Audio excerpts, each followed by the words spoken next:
જિલ્લાના બામણા ગામમાં થયો હતો.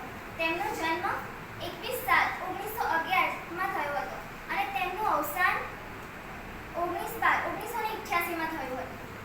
તેઓ 77 વર્ષનું જીવન જીવ્યા હતા, પરંતુ આ જીવનમાં તેમણે એટલું બધું સર્જન કર્યું છે કે તેની વાત જ અલગ છે. તેમનો નિશિત, અભિજ્ઞા, ધારાવસ્ત્ર, સપ્તપદી, વિશ્વ શાંતિ આ બધા તેમના કાવ્ય સંગ્રહો છે અને આ સમગ્ર કવિતાના નામે એક ગ્રંથમાં સચવાઈ રહ્યા છે. આગળ ઉઘાડી બારી એ તેમનો હળવો નિબંધ છે.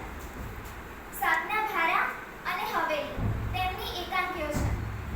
તેમને રણજીતરામ સુવર્ણચંદ્રક એનાયત થયું હતું અને તેમના નિશિત કાવ્ય સંગ્રહ માટે તેમને કન્નડ કવિ પુટ્ટપ્પા સાથે જ્ઞાનપીઠ એવોર્ડ પણ મળ્યો હતો. તેમને નર્મદ સુવર્ણચંદ્રક, સાહિત્ય અકાદમી પારિતોષિક આવા અનેક પારિતોષિકો તેમને પ્રાપ્ત થયા હતા. તેમનું પ્રાથમિક શિક્ષણ તેમણે ઈડરમાં લીધું હતું.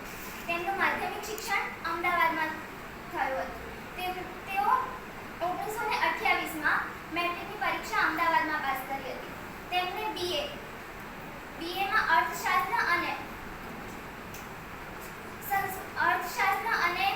સંસ્કૃત વિષય સાથે 1936માં બીએ પાસ કર્યું હતું અને એમએમાં મેન ગુજરાતી વિષય સાથે તેમણે 1938માં એમએ પાસ કર્યું હતું.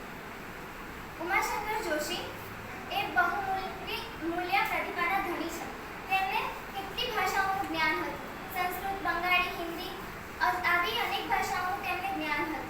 તેમને સામિક સંસ્કૃતિ નામે સામિકના તંત્રી હતા. તેમને વિશ્વ શાંતિ કવિતા સંગ્રહ આપ્યો હતો. તેમને વાસુકીના ઉપનામથી ઓળખવામાં આવે છે. ઉમાશંકર જોશીને વાસુકીના ઉપનામથી ઓળખવામાં આવે છે. તેમની પંક્તિ છે કે વ્યક્તિ મટીને બનું વિશ્વ માની. આ સ્પષ્ટ કરે છે અભિગમને. આજનો મનુષ્ય ચાંદ સુધી પહોંચ્યો છે, પરંતુ હજુ તેને માણસના હૃદય સુધી પહોંચવાનું બાકી છે. આવું ઉમાશંકર જોશી કહે છે. ઉમાશંકર જોશીનું કહેવું છે કે આજ સુધી મોટાઓની અલ્પતા ઘણી જોઈ છે, પરંતુ હજી નાનાઓની મોટાઈ જોવાની મારે બાકી છે. ઉમાશંકર જોશીની એક પંક્તિ છે. આમ તો ઘણા બધા અત્યાર સુધી આપણે ઉમાશંકર જોશીને ભણ્યા જ છીએ.